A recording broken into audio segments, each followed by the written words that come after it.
Bom sábado, pessoal. Estamos na nossa série O Segredo. Esse é o segundo tema da série, o segundo segredo. Semana passada eu contei a história daquele mendigo que chegou em casa e alguns estão curiosos, querendo saber o que aconteceu quando ele ficou dormindo em casa e a gente foi para o culto de quarta-feira. Então, fique com a gente para você não perder a continuação da história, tá bom? Nesse segundo segredo, o texto que a gente vai ler é um texto que está em Colossenses. É Colossenses capítulo 1, verso 27. Olha o que Paulo fala sobre esse segundo segredo. O plano de Deus é este: fazer com que o seu povo conheça seu segredo. Deus quer que você conheça o segredo. Esse segredo, rico e glorioso, que ele tem para todos os povos, para todas as pessoas. Não importa o país, não importa a cidade, não importa a raça. E o segredo é esse: Cristo está em vocês. E quer dizer que vocês tomarão parte na glória de Deus. Olha que mensagem. Cristo está em você. Cristo mora no seu coração, Cristo mora na sua vida. E quando Cristo está em nós, a forma como nós reagimos às situações, a forma como nós lidamos com cada coisa, faz com que a gente glorifique a Deus ou não. Nós estamos nesse momento de crise, com esse vírus, com essa coisa toda, e estamos sofrendo, estamos passando situações que as pessoas não querem ficar em casa, alguns perdendo emprego, trabalho, enfim. Mas temos que lidar com todos os problemas do dia a dia também. Essa semana mesmo, eu recebi a notícia que o meu amigo, Rabelo, que durante vários dias vinha sofrendo com um câncer, veio a falecer. Inclusive eu pedi oração para a igreja de Miami, foi na quarta, na quinta-feira ele faleceu por esse câncer linfático. E que sofrimento, que angústia para essa família. Da mesma forma, muita gente está sofrendo por outros problemas além da questão do vírus. Como lidar com o sofrimento na situação que estamos passando, sabendo que Jesus está em nós, que Ele mora em nós, e nós devemos glorificar a Deus porque Jesus mora no nosso coração, na nossa vida. Como fazer isso se a gente tem sofrimentos? A Bíblia apresenta uma teologia do sofrimento, apresenta alguns casos de sofrimento, as razões do sofrimento que nos ajudam a entender os porquês. Vamos ver os motivos pelos quais as pessoas sofrem. Primeiro motivo: a pessoa sofre pelo seu próprio erro. Por exemplo, o indivíduo bebeu a vida toda, bebe muito, bebe, fica com uma cirrose hepática, acaba morrendo. A culpa não é de outras pessoas, a culpa é dele. Ele, de repente, não cuidou bem da saúde. Vamos analisar nessa questão do vírus. Muita gente tem falado mal dos chineses, porque comem barata, comem morcego, comem um monte de coisa e causaram, através disso, essa questão do vírus, do coronavírus. Se a razão é essa ou não, eles estão sendo criticados por causa disso, ok? Bom, o que você come? O que nós comemos? A gente não come nada disso. Mas, se a gente comer coisas saudáveis, se a gente se exercitar, comer bastante frutas, cereais, verduras, beber bastante água, ao invés de comer muito doce, muito açúcar, muita gordura, o que vai acontecer? O nosso sistema imunológico vai ficar forte e nós vamos conseguir combater qualquer vírus e qualquer doença que venha, entende? Então, às vezes a gente fica doente porque a gente não está comendo aquelas coisas horrorosas, mas o que a gente deveria comer, a gente não come, e come o que não deve. Fica doente e é o fruto, então, às vezes, do nosso próprio comportamento. Segundo motivo pelo qual as pessoas ficam sofrendo e sofrem, não é culpa delas, mas é culpa de outras pessoas. Muitas vezes, inclusive, do próprio inimigo, pelo conflito em que estamos vivendo. O inimigo de Deus, Satanás, que brigou com Jesus, causa sofrimento no seu povo. Você está fazendo tudo certinho, você está comendo bem, está se alimentando, está se exercitando, está bebendo água, respirando, mas vem o problema, vem o sofrimento, entende? Vamos usar o exemplo do primeiro homem que bebia. Vamos imaginar que ele bebeu, ficou bêbado, foi dirigir seu carro, bateu, atropelou uma garota e a garota morreu. Agora a família toda está sofrendo. Culpa deles? Não. Culpa daquele homem. Eles não têm nada a ver com isso e estão sofrendo agora. Entende? Então, essa é uma outra razão de sofrimento. Falando do Moisés, aquele rapaz que estava em casa. Nós fomos para o culto na quarta-feira, oramos lá na quarta-feira para que Deus protegesse a nossa casa que a gente tinha lá, porque a gente tinha acabado de casar, estávamos saindo da lua de mel, tudo novinho, a gente não queria que ele roubasse as coisas ou mexesse nas coisas. Então oramos na igreja e voltamos para casa. Quando a gente chegou, o Moisés ainda estava dormindo, estava tudo quieto na casa. A Cris fez um barulho ali na cozinha para ver se ele acordava, aí ele acordou, eu abri a porta e ele então veio encontrar com a gente, mas ele estava assim com um cheiro muito ruim. A gente falou, Moisés, quer tomar um banho e tal, para depois você vir comer com a gente? Aí ele falou, tá bom. Só que sabe quando criança que fala que vai tomar banho e não vai, só liga o chuveiro, molha assim o cabelo na frente, atrás, mas não toma banho? Porque quando ele saiu, ele estava cheirando pior do que quando ele entrou, porque depois quando molha a sujeira piora, né? Aí a gente falou assim, bom, você deve estar com fome. A gente convidou, vem aqui com a gente, senta aqui, vamos comer. Mas ele não quis. Eu acho que é porque a gente estava no começo da vida também, a gente não tinha uma mesa de jantar. A nossa mesa era assim, era uma caixa de papelão, colocamos uma tábua com os banquinhos, a gente sentava ali. Ele, não. Ele quis sentar à porta da cozinha. Ele sentou ali no vão da porta da cozinha e falou, eu vou ficar aqui. Aí a gente ofereceu, você quer comer, a gente tem um lanche normalmente à noite, pão, alguma coisa, mas o pessoal do Mato Grosso gostava de comida, né? Então a gente ofereceu, tem feijão, arroz, a gente pode fritar um ovo. Ele falou, não, eu só quero arroz, só arroz, mas nada mais, só arroz. Ele pegou o prato de arroz, sentou e começou a comer com a mão. E quando ele estava comendo, ele começou a conversar com a gente. E ele contou um pouquinho do sofrimento que ele passou. E a razão dele estar ali. Ele me apresentou antes de chegar em casa, ele falou, olha, eu fiz esse curso bíblico na casa de um pastor, onde eu fiquei já. Mas antes disso, o que aconteceu comigo foi o seguinte, aqui no Mato Grosso existem os gatos. Gato é uma pessoa que contrata os trabalhadores para ir trabalhar nos garimpos ou nas fazendas. E o pessoal vai, ajuda na colheita, ou dependendo da estação, a plantar ou a colher, mas geralmente para colher.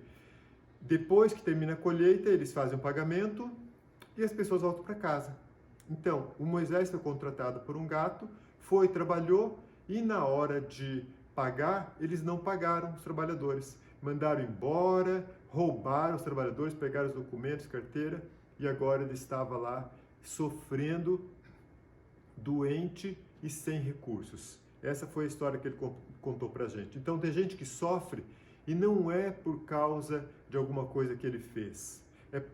É simplesmente a maldade das outras pessoas e fazem você sofrer. Mas no meio da conversa ali com Moisés, ele falou assim, olha, eu admiro vocês. É mesmo, por quê? Porque vocês nem me conhecem e vocês me receberam na casa de vocês. Eu falei, que bom, Moisés. Aí ele falou, mas tem uma coisa, viu? Eu não sou ladrão. Eu falei, tá bom. Daqui a pouco, de novo, ele falou, olha, eu admiro vocês e eu não sou ladrão, viu? Daqui a pouco, de novo, 3 vezes ele repetiu isso. Aí eu falei, Moisés, você está falando tanto que não é ladrão que eu estou começando a ficar desconfiado. Aí ele, não, é que eu estou repetindo, que eu estou meio zonzo da cabeça aqui e tal, mas não tem nada a ver, eu não sou ladrão. Tá bom, Moisés, fico feliz de saber disso. Aí, passou a noite, ele foi dormir e ele ficou alguns dias ali em casa. Aí a Cris me chamou um dia e falou assim, você já viu, ou você já ouviu o barulho que o Moisés fica fazendo de noite? Eu falei, não. Aí ela falou, vem cá. Me levou para a janela, pelo lado de fora do quarto dele, e ele ficava fazendo um barulho assim. Eu falei, mas que estranho. Aí eu falei, vou perguntar para ele que barulho é esse que ele fica fazendo à noite. Aí no dia seguinte eu falei, Moisés, eu quero te perguntar uma coisa. Que barulho é esse que você fica fazendo à noite? Por que você fica fazendo esse barulho? Aí ele me explicou. E se você quiser saber o que barulho era esse, sábado que vem eu vou continuar a história, tá bom? O que nós vamos ver agora é a terceira razão pela qual as pessoas sofrem. A terceira razão é uma ilustração muito simples. É estar fora da proteção de Deus. Eu vou até convidar a Cris para vir aqui comigo agora, para me ajudar a ilustrar isso aqui. Fica aqui, Cris, comigo, isso. Imagina esse guarda-chuva aqui, é a proteção de Deus, certo? Se você está sob a proteção de Deus, você vai sofrer menos, porque você está fazendo o que Ele manda, está sob a lei dEle, sobre as orientações dEle. Agora tem gente que prefere ficar lá fora, ele não quer ficar aqui sob a proteção de Deus, aí vai se molhar, vai sofrer, vai ter problemas na vida, aí Deus vai e chega pertinho, vem aqui para perto. Tem gente que fica a semana inteira lá fora e no sábado corre aqui para proteção, entende? Mas não é assim que a gente tem que viver. A gente tem que estar o tempo todo aqui, ó, embaixo do guarda-chuva de Deus, sob a proteção dele. Isso quer dizer que os pés não vão molhar quando está chovendo? Ou seja, algum sofrimento não vai vir? Pode até vir, entende? Mas o que acontece? O corpo vai estar protegido. Agora, de vez em quando o inimigo vem e faz assim, ó, né? Tenta dar uma puxadinha lá. Aí Jesus vem, não, vem aqui pertinho de mim, porque é perto de Jesus que você vai estar protegido. Entende? Então, não saia da proteção de Deus. Porque se você sair da proteção de Deus, o sofrimento vai ser muito maior. Ok? Quarto motivo. Obrigado, Cris. Vamos para o quarto motivo pelo qual as pessoas sofrem. São os testes. Existem alguns testes e a Bíblia apresenta esses testes. O teste mais clássico foi o de Jó, o que Jó passou. Ele não tinha feito nada errado, ele estava embaixo do guarda-chuva de Deus, sob a proteção de Deus, mas vocês conhecem a história e ele passou no teste, ele foi aprovado por Deus. Quem mais passou o teste? Adão e Eva eles reprovaram o teste de Deus. Abraão reprovou, ele se juntou lá com Agar e teve o filho Ismael, mas ele fez a recuperação, foi para o exame final e no segundo teste, ele passou com o filho Isaac, certo? Então foram pessoas que passaram por testes. Jesus, ele passou por alguns testes. O teste do deserto e o teste, foram as 3 tentações do deserto e o teste depois lá, o teste final, no Getsemane e a morte dele na cruz. Então, essa é a quarta razão pela qual, às vezes, as pessoas sofrem. Quinto motivo das pessoas sofrerem. Para manifestação da glória de Deus. O caso clássico é o caso do cego. Estava ali aquele homem cego, Jesus chegou e os discípulos perguntaram, Jesus, por que esse homem está sofrendo? Por que esse homem é cego? Os pais dele pecaram ou ele pecou? Jesus falou, nem os pais nem ele. Ele está assim para que a glória de Deus seja manifesta. E Jesus foi e curou aquele cego. Entende? Então, esse é o quinto motivo. Existem outros motivos, ou existe assim, um entrelaçamento desses motivos, em algumas situações existem. Nós estamos analisando, num geral, os motivos do sofrimento. A minha filha Nicole, só para você entender um pouquinho mais essa questão toda, a relação entre Deus e o sofrimento, como Deus permite, às vezes, o sofrimento. A minha filha Nicole, ela tinha uns 3 aninhos e ela gostava de ajudar a mãe. Crianças gostam de ajudar, né? A Cris estava fazendo pão, amassa o pão, põe na forma, tal, bonitinho. Aí ela falou, agora, filhinha, a gente vai colocar o pão no forno e o forno está quente, você não chega nem perto do forno, tá bom? Tá bom, mamãe. Daqui a pouco, a Nicole veio para mim, com aquela carinha assim, meio de choro, né? De criança não querendo chorar, mas tentando segurar o choro, e mostrou o dedinho. E tinha uma bolhazinha no dedo. Eu já entendi tudo o que tinha acontecido. Ele tinha tocado no forno. E nasceu a bolha na mesma hora no dedinho dela. Sabe que eu gostei de que isso aconteceu? Porque a partir dessa experiência, a Nicole aprendeu a obedecer e aprendeu de que com fogo não se brinca. Eu já vi casos terríveis de crianças que viraram a panela de água quente, frigideira em cima e se queimaram toda. A Nicole, com essa experiência, uma bolhazinha, mas evitou um problema muito maior no futuro. Então, às vezes, Deus permite o sofrimento na sua vida para evitar que você sofra muito mais no futuro, ou que você, inclusive, perca a salvação, entende? Por isso Deus permite, às vezes, para nos acordar, porque no sofrimento, a gente está se molhando, de novo, guarda-chuva, a gente vem para perto de Deus, a gente fica pertinho de Jesus. Como que as pessoas reagem no sofrimento? Essa é a grande questão. Entender os motivos do sofrimento é importante, só que mais importante ainda é como você vai reagir ao sofrimento. E existem alguns níveis de espiritualidade no sofrimento. O primeiro nível é o nível que eu comparo como o cristão bebê. É o nível de buscar a Deus, querer estar com Deus para ter uma vida completa sem sofrimento. Eu não quero sofrer. É você aceitar Jesus para ficar rico, para a vida ficar boa e achar que com Jesus tudo vai dar certo, você não vai sofrer de forma nenhuma e vai ser sempre um mar de rosas. É uma ilusão, não é sempre assim. Eu já contei aqui alguns exemplos de que as pessoas sofrem mesmo estando com Jesus. O segundo nível é suportar o sofrimento com fé, que já a pessoa já cresceu, é o cristão criança, já está um pouquinho mais maduro, ele fica firme. Tem gente que qualquer probleminha que aconteça já não vai mais na igreja, já não lê mais a Bíblia, não ora, porque o pastor não me visitou, porque a irmãzinha não sorriu para mim, porque qualquer coisa já desiste de andar com Deus, mas a gente tem que suportar com fé. Agora, nesse ponto ainda, existe um extremo que é meio perigoso. É aquele tipo de gente que pensa assim, se eu estou com Deus, eu vou estar sofrendo. E parece que eles buscam sofrimento. Eles veem o fim do mundo em qualquer coisa. Eles querem sofrer para dizer assim, agora eu estou assim, fiel, entende? Não é assim também.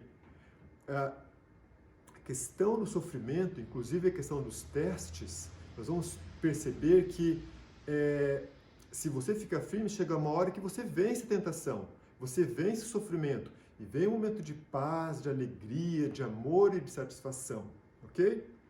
Terceiro nível, e esse nível é o nível já do cristão adulto, que é se alegrar no sofrimento por Cristo. Veja, você não está se alegrando no sofrimento de uma coisa que você está fazendo de errado. Não, você está fazendo tudo certo, você está embaixo do guarda-chuva de Deus e você está sofrendo, porque você está querendo seguir a Deus. O melhor exemplo disso é o que Paulo passou na vida dele. Em 2 Coríntios 12:10 diz: eu me alegro também com as fraquezas, os insultos, os sofrimentos, as perseguições e as dificuldades pelas quais passo por causa de Cristo, porque quando perco toda a minha força, então tenho a força de Cristo em mim. E olha que momento lindo o que ele passou quando ele estava acorrentado e preso. O que ele fez? Ele cantou, ele louvou a Deus, porque ele estava preso por amor a Jesus. Inclusive, nesse momento que você tem passado em casa, sofrendo, a melhor coisa é fazer o quê? Cantar, louvar a Deus, colocar músicas na sua casa, para levantar o espírito, tirar o sofrimento, tirar esse mau humor que às vezes fica em casa, né? Colocando música e cantando como Paulo cantou, ok? Por que eu estou pregando sobre sofrimento para você hoje? Existe um princípio que é o princípio entender para aceitar. Quando você entende o porquê das coisas, é mais fácil de você aceitar aquela coisa. Quando você entende o porquê do sofrimento, é mais fácil de aceitar o sofrimento.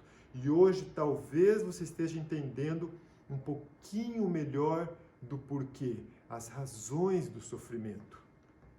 E é importante você saber também que os maus também sofrem, não são só os bons. A diferença é que quando os maus sofrem, eles não têm um Deus poderoso para pegar na mão e para sustentar, entende? Então, vale a pena estar com Deus. Alguns, quando sofrem, e aqui que é o grande tema do sermão, o objetivo é fazer você entender que é como que você reage com o sofrimento. Alguns, quando sofrem, xingam, se revoltam, brigam com Deus. Brigar com Deus, ok. Briga com Ele, não com a esposa, com a família, com os outros parentes, com os funcionários. É com Deus que você tem que reclamar, se você tem alguma coisa para reclamar. Outros reagem como? Formando um ministério. Como assim formar um ministério? Só uma mãe que perdeu um filho é que entende a dor de uma outra mãe que perdeu um filho. Então eu já vi mães formando o ministério da dor, aonde ela perdeu, agora ela consola as outras mães para que elas aprendam a lidar com essa dor. Entende? Então, o sofrimento dela serve para ela ajudar as outras pessoas. Você pode reagir, eu gostaria que fosse colocado aqui na tela, 3 formas de como reagir ao sofrimento. Do que nós podemos fazer na reação ao sofrimento. O primeiro, analisar o porquê. Por que eu estou sofrendo? Qual é a razão? É por minha culpa? É por culpa dos outros? É um teste? Entende? Depois de você analisar o porquê, não julgue. Porque a gente tem a tendência de julgar os outros. Ah, ele está sofrendo porque ele fez besteira. Não, cada um tem sua história, tem um pano por trás de coisas que acontecem que a gente não sabe. Então não julgue. Terceiro, amadureça, aprenda, cresça com o sofrimento que você está passando, com tudo que está acontecendo na sua vida. Quando eu estava na clínica de São Roque, eu era capelão ali, chegou uma senhora e ela estava com depressão. Os enfermeiros me chamaram, falaram assim, pastor, os médicos já falaram com ela, nós falamos, e ela não quer sair do quarto. Então, se o senhor puder fazer uma visita para ela, e eu fui então conversar com ela. Quando eu cheguei, ela estava na cama, com depressão, e muitas vezes a pessoa com depressão, ela realmente sofreu muito, tem razões para estar com depressão, mas em alguns casos a pessoa pode reagir ou continuar se colocando como uma sofredora, porque daí todo mundo está ali, o que está acontecendo, coitadinho? Então algumas pessoas não querem reagir, não querem sair do sofrimento. E foi isso que eu falei para ela, eu vi que a situação dela era essa. Eu falei, irmã, a igreja, os irmãos se juntaram, fizeram uma vaquinha para pagar as suas despesas aqui na clínica, que é caro isso. Então, se você não vai para os tratamentos, volta para casa, que daí pelo menos não gasta o dinheiro dos irmãos.